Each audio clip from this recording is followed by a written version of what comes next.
No. Yes. Yeah, there are a few people waiting to be let in. I don't know. I gave the second link.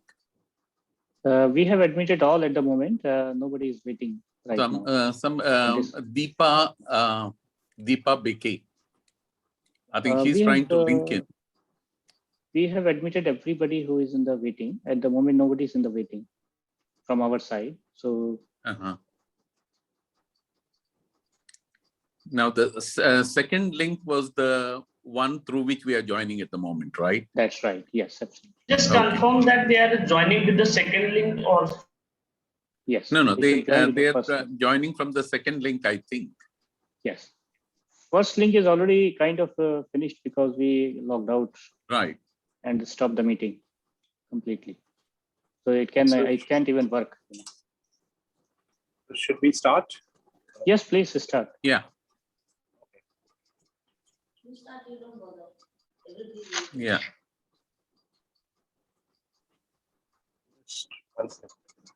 So I would need the access to share yes. content. Yes. So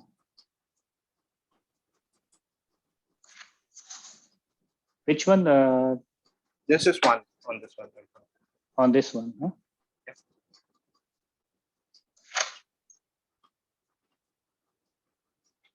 Okay. Yeah.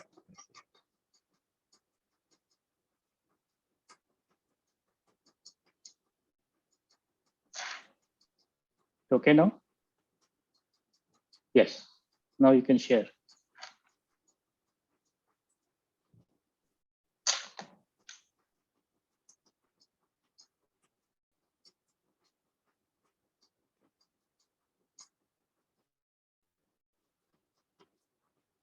All right. So we'll start with the first section. Yes. I hope everyone can see it. Yes, please. Right. We can very well. The first section is very simple. We are talking about the daily usage tips here on what are the basic do's and don'ts for gadgets and how to use them better on a day-to-day basis. Right. So first and foremost, the first common problem that we all face is our batteries. Everyone faces a problem with the battery life on a daily basis. The discharging, and the underperformance of batteries. So here, the basic tips that I would like to share here. First one being that people usually charge their batteries up to 100%, which is not recommended even by the manufacturers. If we read the fine print, the battery percentage should be kept between 20% on the lower end and 90% on the higher end. And that is because we are using lithium-ion batteries in all mobile phones and laptops. And every battery has a cycle. And the life of that battery is dependent on that cycle. So for example, your mobile phone has a battery that has about 600 life cycles. And every time your battery goes below 20% or above 90%, it counts as one cycle. So the more you do that, sooner your battery's life is going to go down. So if you're charging your phone 100% 3 times in a day, then you're actually using 3 cycles of that battery instead of just using one for that day. So by avoiding that, you'll be able to use your battery for a much longer time, and that could give you a better performance. Second, to turn off the options which are not in use, like vibrate, Bluetooth, auto rotate of the screen, location tracking, which is used for maps, GPS, and stuff like that, and navigation. Whenever this is not necessary, whenever we are not using it, if you're at home, all of this is not necessary. We can turn them off. You just do a swipe down from the top of the screen. On Android and iOS, both phones, and you can simply turn those options off. Same is with mobile data, because if you're connected to a Wi-Fi, you don't need mobile.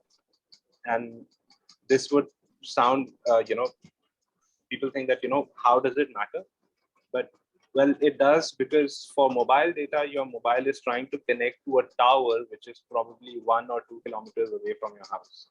and then that tower is connecting to a satellite. For Wi-Fi, your phone is connecting to your Wi-Fi router, which is probably 20 feet away.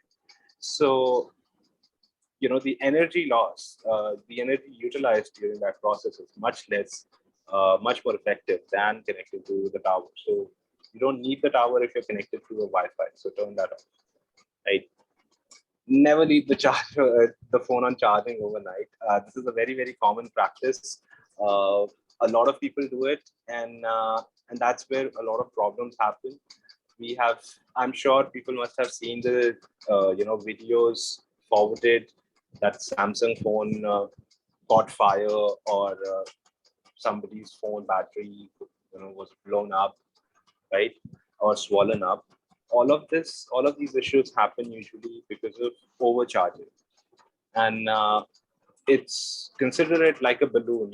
There's only certain amount of air that you can pump into that balloon. If you keep pumping it more, eventually it will burst out. So battery has a limited amount in it that it can store. And now there are like the latest iPhones.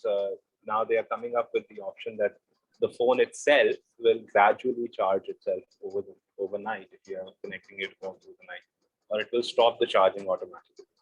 But those are software issue, softwares which are trying to stop it. The safest way would be just to unplug it, right, and not to leave it on charging for the whole week to be stopped. And back to the first point, you will reach 100% battery capacity every night in that case. Right. And last but not least, if you are changing batteries, let's say if your original battery that you were using, if the phone is 2 years, 2.5 years old, and you need to change the battery, it's underperforming or whatever, never go for duplicate batteries, never for any device, because battery, you will never know the difference between the original and duplicate initially. In the first 10 days, 1 month, 2-3 months, it will not give you a problem. The duplicate battery will work as good as the original one. But after 3 months, the performance will deteriorate so rapidly that you'll be at a loss. That's one. And two, you're at risk. You're putting your device at risk. That duplicate battery has substandard parts, and that's why it's 5 times cheaper than the original one. And it can short circuit, cause hazard issues. It can cause fire issues. I have personally seen batteries actually catching fire, just sitting on the desk and catching fire. I've seen that. So it's totally possible, because there is charge in there, there is electricity stored in there, and that can react. If it is not properly contained, it can react even in your pocket, even when the phone is in your pocket. It can. So never use that. That would be paramount. That would be absolutely paramount. That's one of the first tips that we would like to share. And the second tip is related to the screen, which is again a very common thing that we face as a repair. As we are in the repair section, these are the two most common issues that we see: either a phone screen damage or a battery replacement. These are the most common. So, and I have listed down the most common reasons why people end up breaking their, mobile phone screen.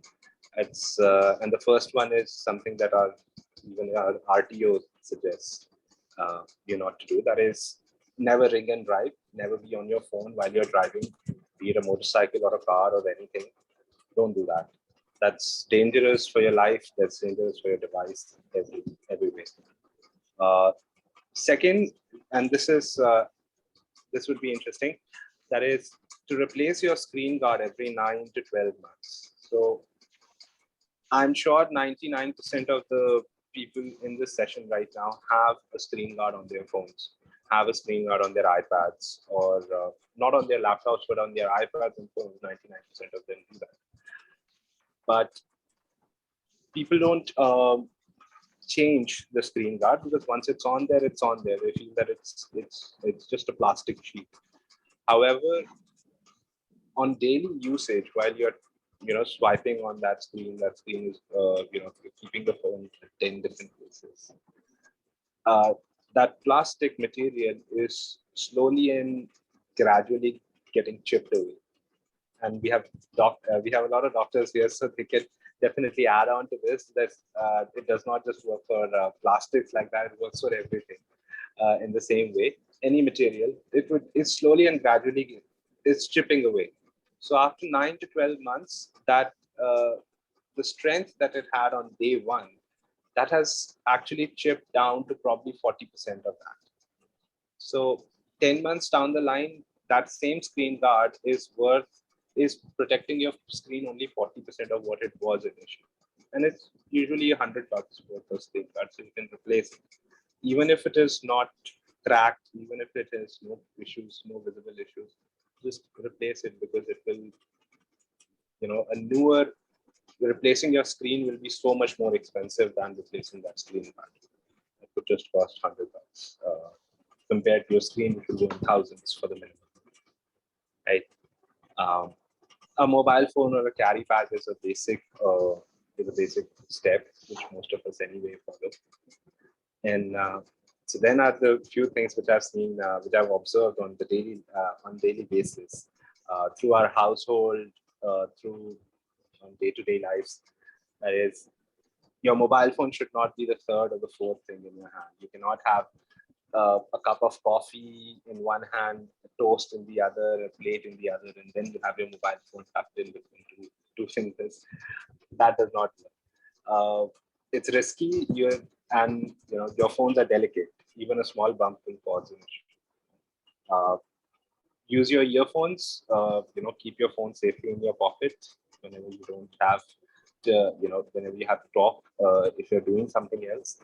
And never ever keep the phones near gas stoves. And I have seen this happening a lot, because people like to watch cooking videos and use those cooking videos while they're cooking. The heat of that gas stove is going to cause your phone 20 kind of different problems. It can cause your batteries to swell up. It can cause a short circuit. It can simply cause your glass screen to break. It's glass, and you cannot put glass directly on fire unless it is meant for that, and your phone screen glasses are not meant for that. There is a lot of plastic in phones, and that can easily catch fire.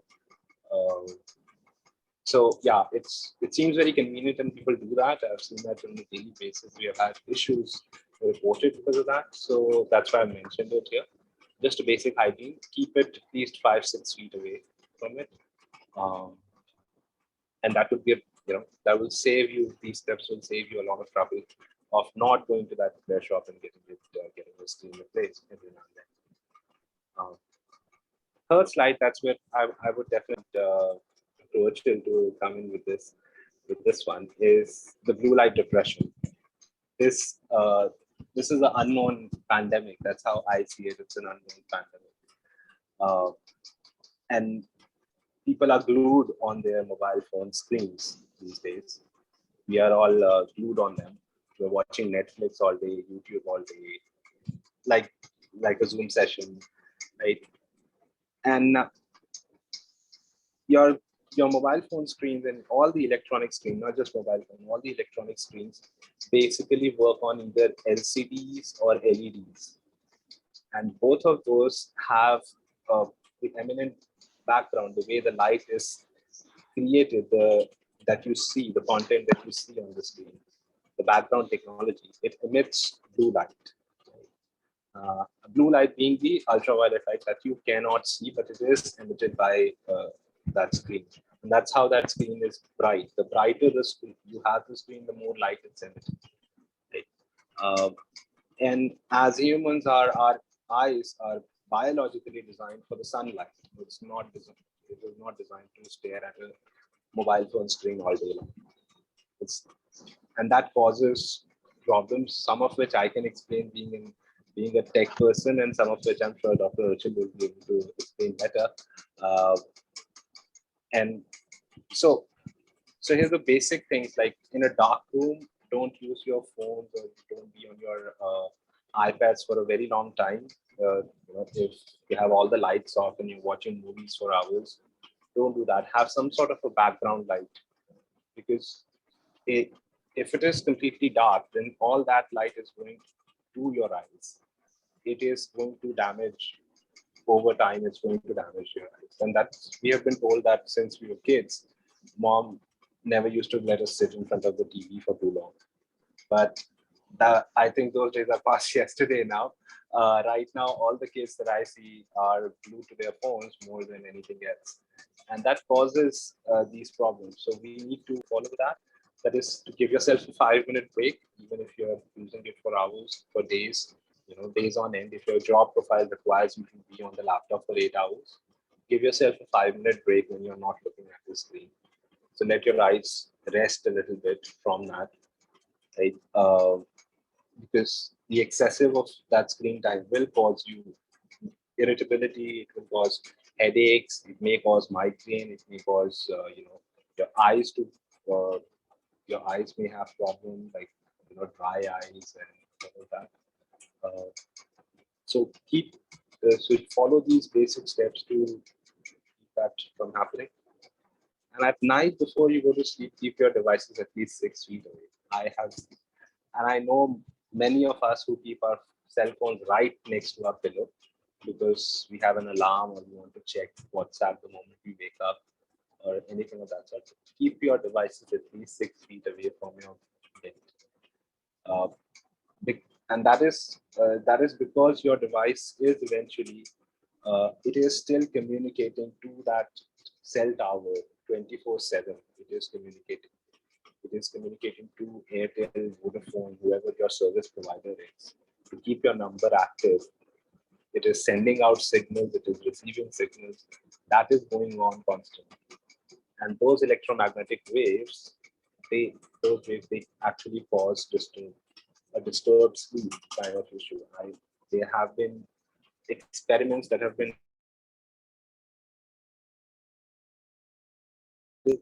and people who, like a control or not. And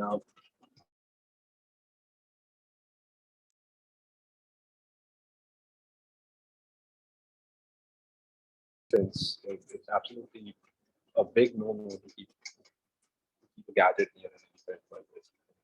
So even in case of seniors or in case of anybody, I would strongly suggest to keep that one part, keep it 6 feet away. That's not that far. It's still in your bed.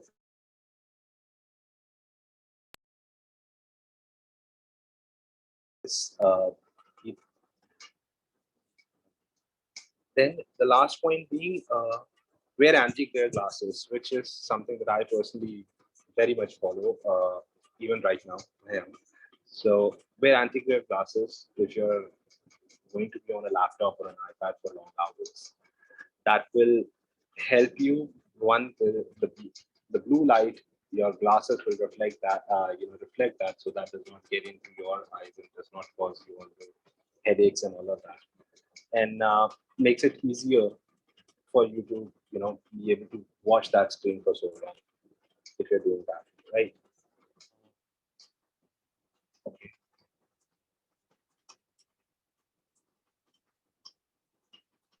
Sorry, 1 second. Okay. Now comes up one of our favorite apps, which is WhatsApp, right?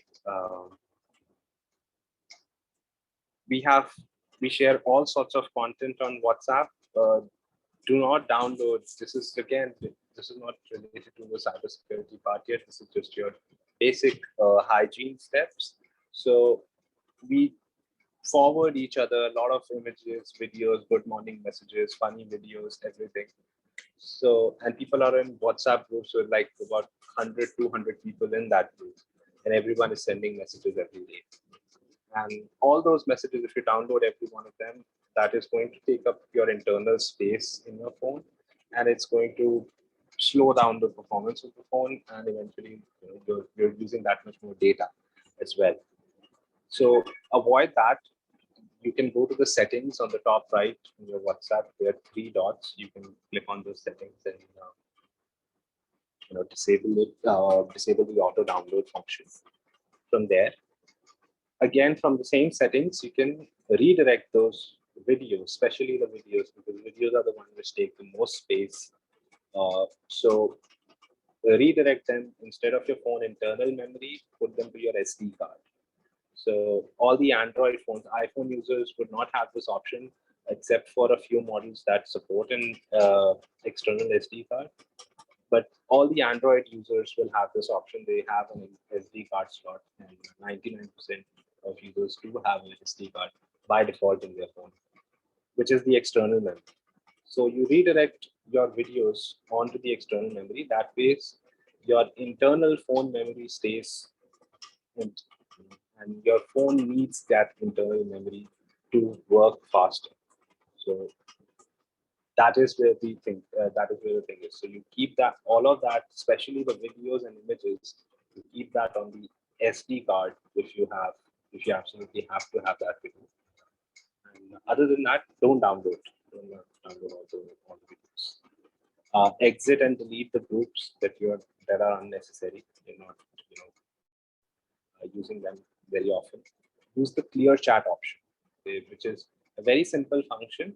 If you're in a group, there are 200 people in that group. There is a lot of action happening every day, but those are, like jokes and messages and good morning and good evening messages, and there is nothing related to work or something very important.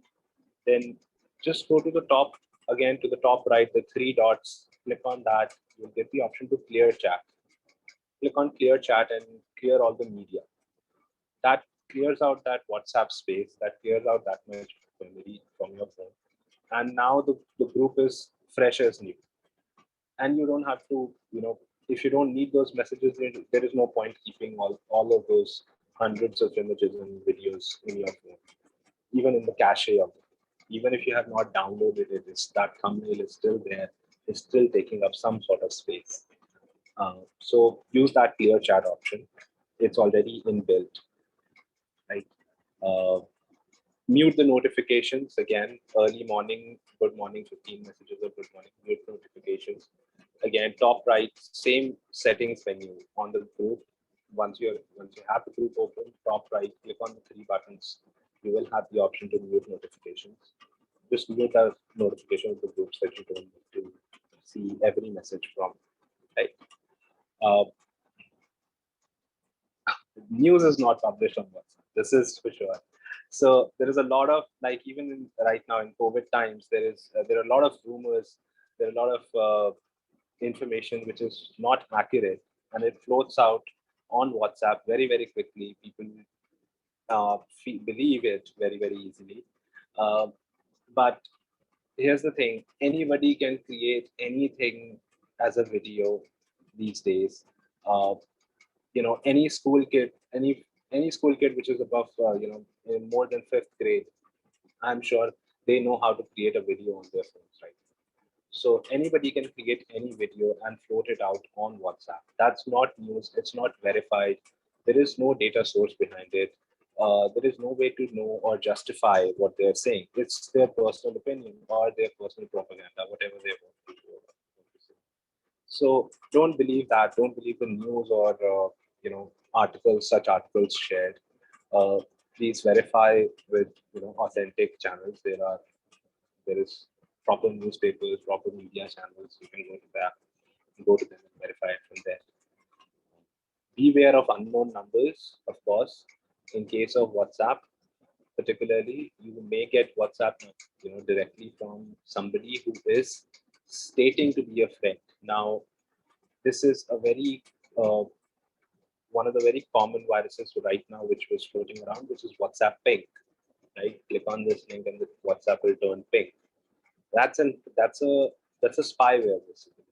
If you click on that, your WhatsApp will not turn pink. Basically, what will happen is that software will get admin access to your phone, and everything in your phone, starting from your contacts to your SMS to your images to whatever passwords, user IDs, whatever you have in my phone, it will be able to siphon that off to people who have started that basic stuff.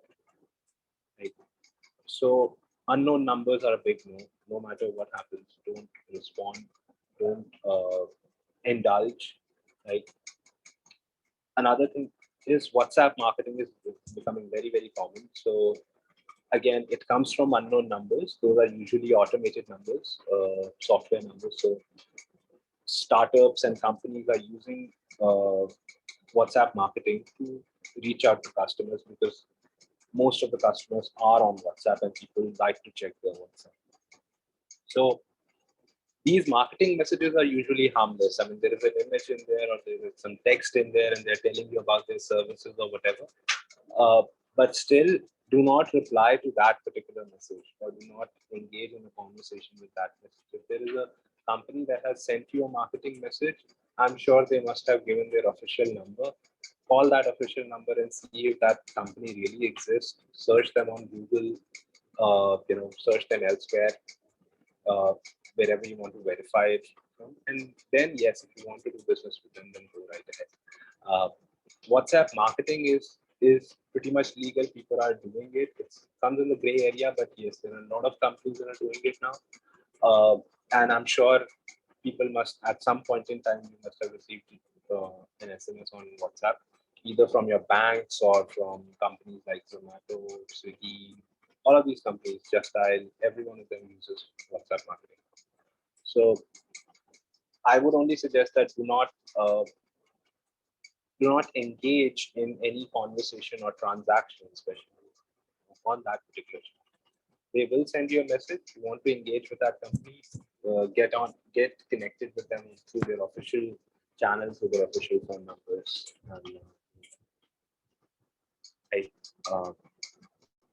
And then comes Facebook. These are both sister companies now, both are connected. Same as WhatsApp, Facebook does not verify any information that is put on. I can very well put a video on Facebook that shows a cow that flies, right? And nobody is going to question you. So do not believe everything that you see on Facebook. Anybody can post anything over there, right? Be very cautious of what content you believe, because there is a lot of propaganda happening on Facebook. There are political agendas behind it, there are social agendas behind it. So beware of what you are doing, what content are you consuming, right? Second is no FB, until after lunch. Now this may sound a little funny, but Facebook and all other social media platforms, Facebook, Instagram, all the social media platforms are designed, their algorithms are designed to make it addictive. Okay. So if you liked a puppy, a cute cat video or a puppy video today, the next day or after 2 hours, your storyline will have 10 other videos which are related to dogs and puppies. If you like a post which is related to flowers, you will get so many more posts which are related to flowers. Because from your phone, all that data is collected at a data center, and there is a supercomputer on that data center analyzing that. What do you like? What do you not like? So, for example, for me, there is, for every one of us, everyone who is on Facebook, there is an avatar of ourselves in Facebook database that has all the likes all throughout the year, everything that we have liked on, commented on, shared, every picture we have uploaded, everything that, any reaction, anything that we did on Facebook is all stored in that avatar. So there is almost like a digital person of you on the other end. And Facebook knows exactly how to keep you glued on to the screen. So you have the choice to make sure when do you and when do you not want to open that Facebook app, or you want to keep that phone on. Because the apps will make money only when you engage with them, and they are categorically designed to keep you glued on to them. And that's very, very for sure. So keep it away from you. Don't indulge it in our early hours of the day, because all of us have business or work or chores to do, and all of that. So once all of that is taken care of in your leisure time, evening, you can do it, right? social media is again purely for entertainment. It's not for education. Don't believe everything that goes on there. One of the very common scams is, click here to learn how to make $1 million. Click here to learn how to make 5 lakh rupees in 2 days. And that's it. The one who is making 5 lakh rupees in 2 days has no reason and no interest to share it on Facebook. He does not want to teach you because that is the whole point. That's why he's making 5 lakh rupees in 2 days. Because if everybody knew that, he wouldn't be making 5 lakh rupees. That's it. So do not fall for that. Do not click on that. Do not engage in that at all. May I interrupt, Prateek, please? Sure. Yes. I think let us conclude the main presentation part so that we can have enough time for discussion. So can you move forward? Sure. Let's come to the main content. Okay. Yes. So we have, then we have the section 2, which is where we have our online tips where we are coming in with the 8 things that you should not believe or follow Google. Directly go into which is company's phone number. There are fake ones out there. Verify the URL of all the websites that you are in, especially banking websites or government websites that you want to go on to, log on to. Always make sure that there is an HTTPS in front of that website, and it will say secured if it has that HTTPS before the www. That means it's a secured site. If it does not have that, that means it's not a secured site. So do not do any banking, any purchase, anything of that sort on a website which is not secured site. Simple, very simple rule. Any apps you need on your phone, please download only from the official App Store or Google, or the Play Store. Don't download it by searching it on Google or through WhatsApp, APKs, and all of that. Don't download it. Those could be biased. Right? Don't believe on nutrition tips and medical tips that you find on Google. That's a very big issue, and that is a very big, it's a very big risk. Again, same as social media. Anybody can post anything on Google, anything on the internet. They can make a page about absolutely, you can search about your headache and you end up believing that you have cancer or you have migraine, or you have a tumor, right? So always consult doctors for that, professionals for that. Don't believe Google on that. Don't take finance and stock market advice. Again, always go to professionals for these things. Government websites, always verify the URL. Never go from just one place unless you already have that URL and memorize it. Don't just search the website online and just go onto it, because there are a lot of websites which look like exactly the same government website, but it would not be the same. And on the top, the URL would have usually a small spelling mistake or an error. For example, eMudra website could be eMudra with an extra A. And if you don't pay attention to that, you would have landed with a completely different website. ICICI Bank could be ICICI with an extra I and bank, right? And it's very minute, and the whole website would still look exactly the same.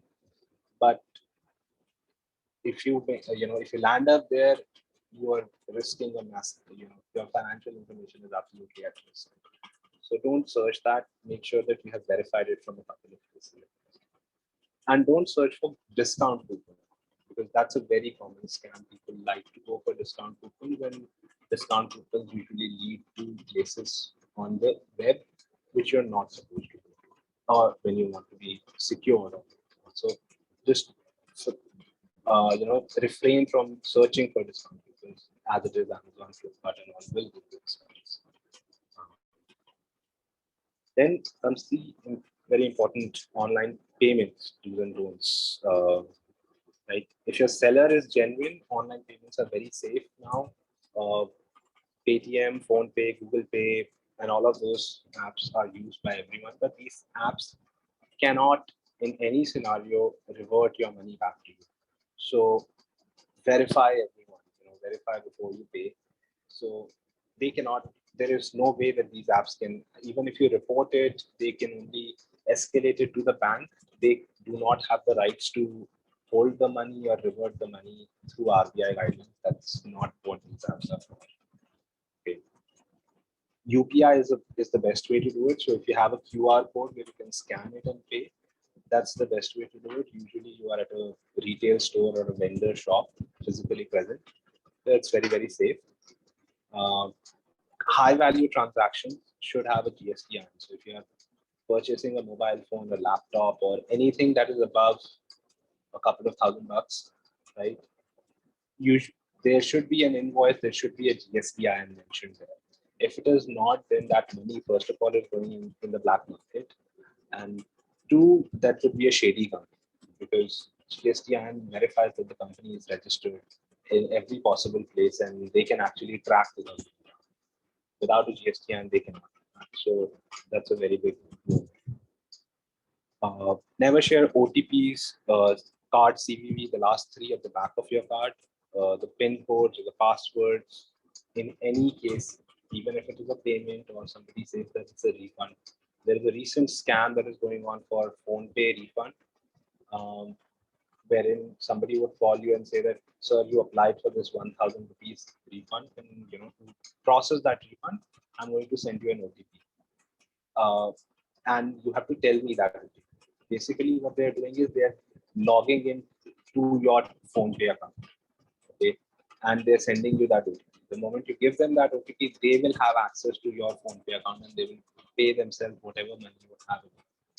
So do not share your OTP under any circumstances or CV. Another thing, Aadhaar card is not required for payments. Never share your Aadhaar card with anyone and everyone. It's very, very personal and should be kept very, very secured.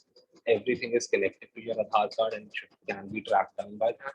So do not share that unless absolutely necessary and only with authorized government officials.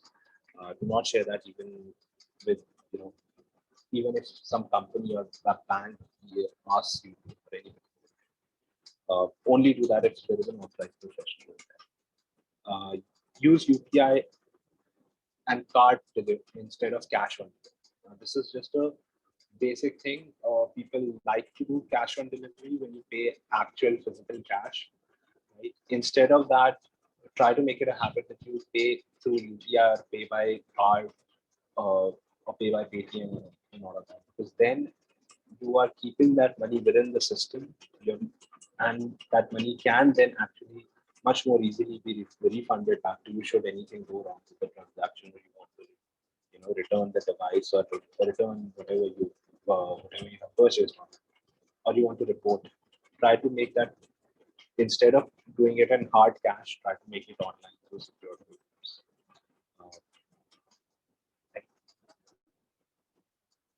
Then comes to the part where we want to identify these scam callers, which is again happening a lot of times, right?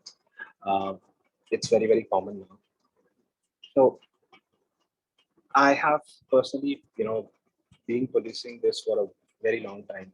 So one of the things that a scammer would always do is they will create a sense of urgency with you, irrespective of what they are talking about. It could be about your car insurance, your life insurance. It could be about a bank refund, and an application. I have seen a person who has who had applied for PhD in a US university, and he could not get through. Somebody called him and said that we can get you through, and we can get you through, but you have only 1 week.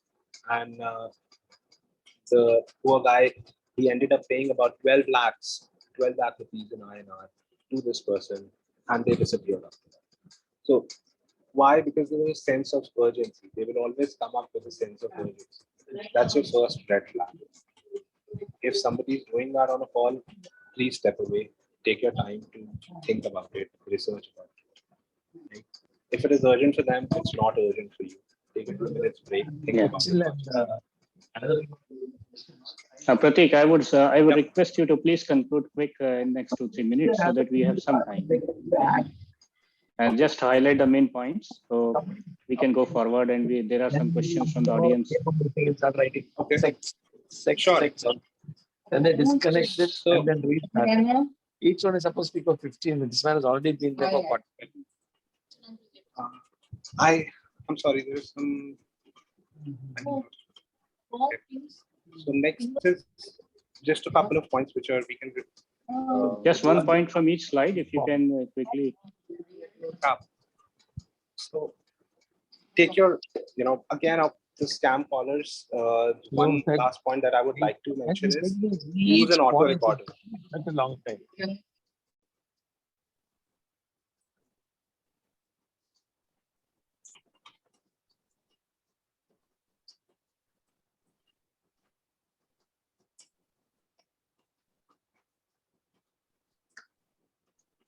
Hello. Yes, please. All right. So this is basically our last and most important slide, which is all about passwords. So how do we create those passwords? You can create by using 8 characters. Is usually what is required by any website, anywhere at all. So change the the point number 2 here shows you can change the vowels to @ number 3. You can by that change your password, right? You can add a simpler uppercase or a lowercase letter. So at point number 3, as you can see, the seniors becomes the seniors like this, with a 3 instead of the E in the second place, and an exclamation mark instead of the I. So use an idiom or a rhyme which you are familiar with. Use that. It's easily you can remember it easily. Don't keep the password same for everything, which is very important. Your email and Facebook is different than your banks. So the password should not be the same for all of those things, right? So for example, if you see a very simple example here, that is using these vowels, right? A, E, I, O, U, right? Which we are changing, we can see something very, very simple, which is which can be shared, which can be remembered. Again, we are using a rhyme, like over here, we are using Avara, which is a very famous song.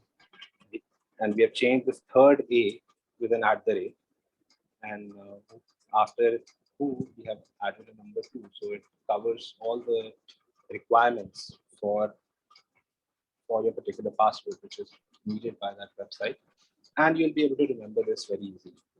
And algorithms and all of that usually work faster on numbers, so they would not be able to decipher this pattern. Right? And when you're setting up passwords, don't worry about the hackers so much. Worry about kids who can guess your passwords, because most of the hacks that actually happen on a personal B2C basis are by somebody who you by distant or by nearby. Just a kid who wants to buy something, or I'm not pointing anything on anyone, but it's possible. Right? So think about that. People cannot easily guess your password. That's more important than the complexity. That's pretty much about it. Okay. If there are any questions, I would love to answer them. Yes. So thank you so much. Sorry, Prateek, I had to interrupt you because of the time constraint, but your presentation has been That's excellent. all right. It has tried to cover most of the points. Now I will request Dr. Lalit to come forward. First of all, Dr. Lalit, I would like to hear from you a few minutes, 2-3 minutes of your point of view about all this digital security and gadget usage, and then we'll go for actual discussion. Yeah. So, Dr. Lalit. Basically, now everybody is on social media and everybody has to depend on their phones, mostly their phones, for all banking transactions. Most of the times, at least here in Dubai, when we go to the bank, they say you go on to the app and then do your transaction through the app. I actually wanted to send money to the States the other day. They said, do it through the app because we are not doing it directly from here. So we do have to depend a lot on that, and we do have to use a lot of passwords. So the passwords which we use for the banks obviously have to be extremely secure. And like Prateek said, there are various tricks how to make it a secure password using, capital letters, numbers coming in. But one thing is, the longer you make the password, the more difficult it is to be cracked. A password which is 8 characters long with brute force cracking, where they use software which comes and blasts thousands of variations and permutations to get at the password.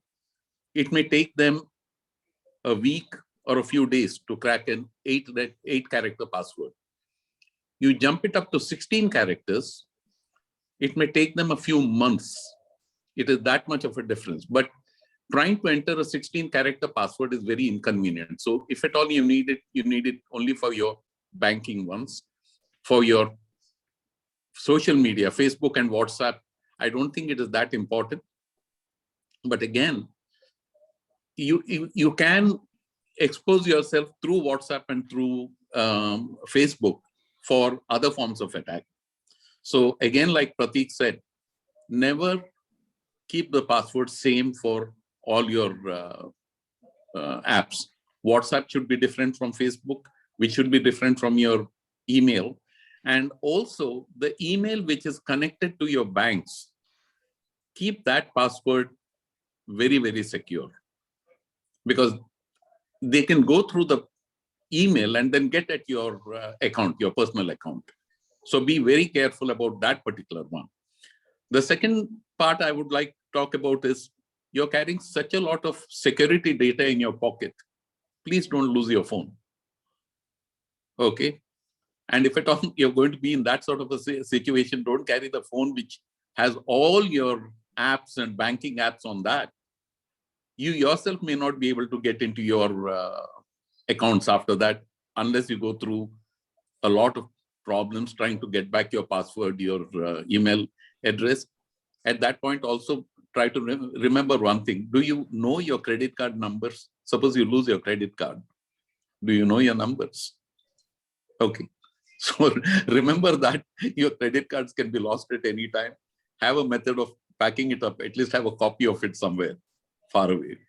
Okay. Otherwise, you can't even call up and say, I lost my credit card. Which is the credit card? I don't know which one.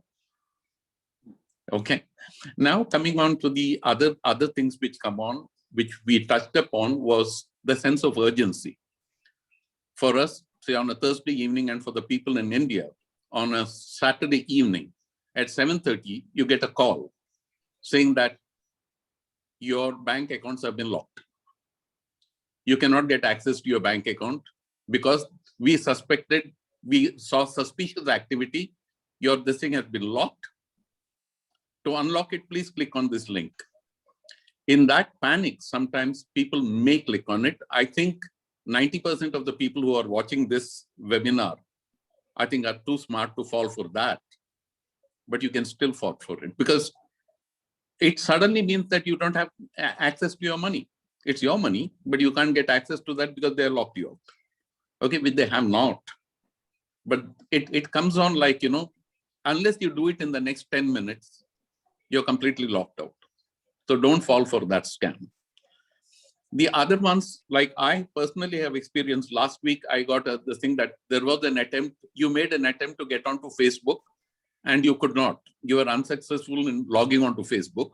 Here is a one-touch link to logging on. Just let us help you. And if you did not have this problem of logging into your Facebook, you did not face a problem, click here. That means either one. If you had a problem, click here. If you didn't have a problem, click here. And they're getting at you again. The other part which comes on about security is friends requests on Facebook. Now, all of us, at least many of us on this particular program, are at least over 50, if you're talking about seniors. You get a request from a very cute looking girl asking you for becoming a friend. Now, why on earth would a girl want to become friends with you? First of all, that's not a girl who's asking for that. Okay. And you're not getting anything out of becoming a friend of this person. So any strange request, do not accept it. Now comes the point where you get, I'm friends with Dr. Brajesh on Facebook. I get another request from him, from Dr. Brajesh, asking me to become his friend all over again.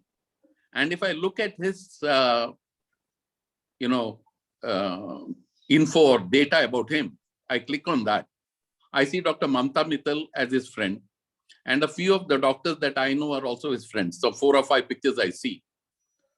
That means Dr. Brajesh's account has somehow been hacked. And they're sending out this to all the people on that list and using the friends who are there on that to tempt us in. To get over this, the easiest thing is your phone has a special feature which you can use. It's called the phone. Call up Dr. Brajesh and ask, did you send a friend's request to me? It's as simple as that. He says, I never sent one.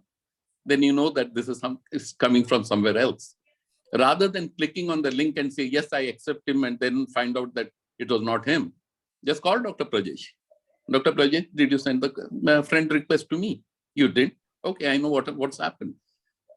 Rather than make the mistake of going and clicking on those.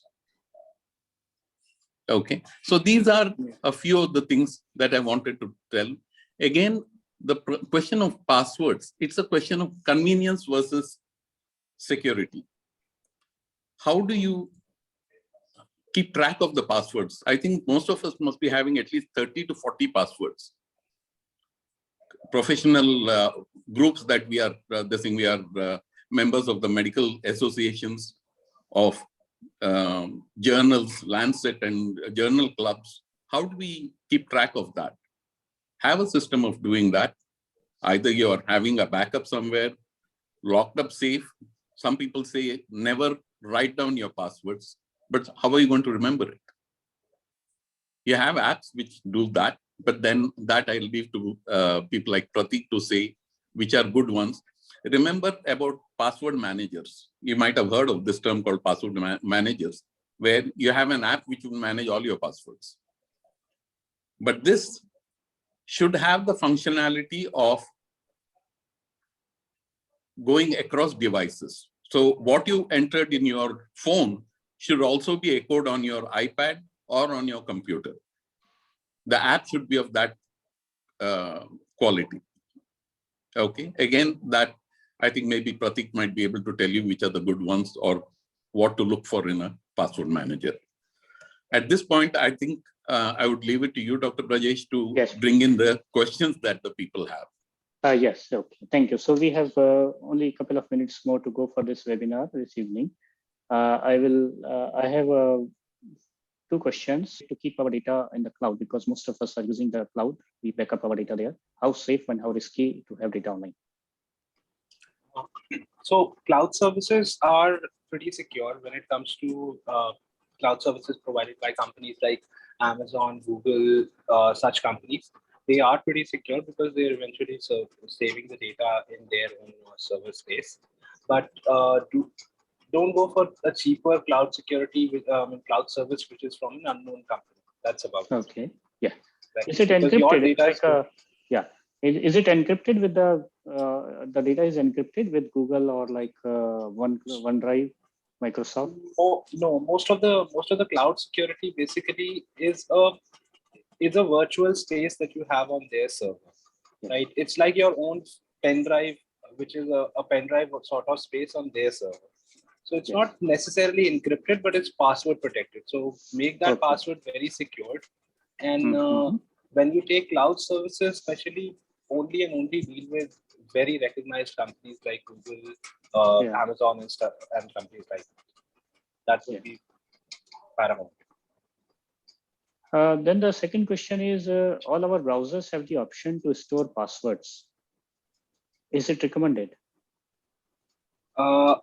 For the common social media like Facebook, Twitter, Instagram, stuff like that, yes, save those Mhm. passwords. For your Okay. banking or anything sensitive, never save those passwords on Chrome. Mhm. Because one I think a simple hack that is all they will need to pull those Yeah. passwords. Yeah, one point regarding this, where you say Yeah. that for social media, it is fine storing the password. Also watch out that the social media gives you the option of logging in with your Gmail. Hmm. And if the same Gmail is also linked to your banks, remember you already opened up a backdoor for somebody to hit you. True. Okay, That so is true. be very selective about what you're giving. Otherwise, use email address for the social media, which is different from the email address which you use for banks. But that's Keep true. them separate. Yeah, that is very sensible. That's true. Okay, so I think it has been very informative session, and I don't see any more questions from the audience, and most of the points are well covered by both the speakers. So this presentation is already recorded, and we will also circulate it and post it on the various medias for the accessibility, because many people could not join, and some who could join actually could not join again after this fiasco. Yeah. Which happened. Right. So there is Right. one person, Mr. KS Nair. He is asking, can he be unmute? Yes. Okay, please, Mr. Nair, I will try to unmute you. Yeah, no, I've just done that. Yes, yes, please. Yeah, good evening and thanks. Unfortunately, we did have a hack, and I think that was very, this is something that Yeah. happened when Zoom started about a year ago, and there were these youngsters who were hacking into teaching sessions, etc. But just a quick one, just a few things. I know we've got a very limited set of people here. One is people should be asked to watch that movie Jamtara. I think that's an amazing movie, or Yes. Yeah. episodes, or Yeah. what sort of question they ask you and how they lead you on. I think it just gives you because there's so many things that they ask you, and it's basically giving you something for free. Now they don't call it OTP. They say, would you like to go on a holiday somewhere, and who would you like to take? And you say, okay, I'd like to take my wife. Okay, we'll send you a coupon code, on your phone. Just let us know what that is. So they use different terminologies. So that's one. The other thing is on passwords, something that I saw on BBC many years ago. We normally have like a 4-digit PIN for our credit cards or debit cards, right? So that's normally something that we remember. So you can reuse that number and embed it within a website. So for example, if it's Amazon.com, so you have a password called Amazon1234.com, or Google 1234.com. So it becomes unique for every website, but since you are going to that website, it's easier to remember your password instead of having 30 passwords. Just these are little, because those 4 digits are fairly unique to you. I mean, you can make it as random as you like without saying 1, 2, 3, 4. It's something that can be used. Yeah, that's about Okay. it. Yes, thank you. Yeah. So, There is yes. another trick if you do want to know that about the passwords. I mean, use part of the password in another language, because most of the hacking software, they use dictionaries, the English dictionary, to generate random words to blast their way through. So use part of the password in another language. Okay. That's also good, yeah. Stick to a particular pattern. That means the beginning of the password or the middle of the password will be this 4 or 5 letters which come from another language. It could be anything. It could be dosa, or it could be a flower's name in another language. Hmm. So that comes as part of the password. Hmm. Then the remaining part of it would, like the other gentleman said, would be connected with that particular thing. Like if you're Hmm. having Amazon, you take the last 3 letters and reverse them. Hmm. Amazon becomes NOZ. Hmm. Google becomes EGL. But Or not everybody knows those things. Yeah, no. So you know in what sequence what is coming.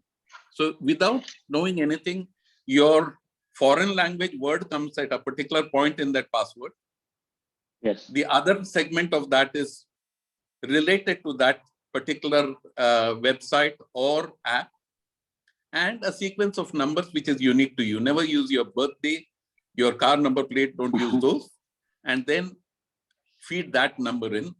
Your relative, there's nothing called a totally uncrackable password. It can be cracked, but you're just going to make things that much more difficult, It's difficult. and Yeah. without too much of difficulty for you to remember it. True. Thank you so much, Dr. Lalit. Thank you, Prateek.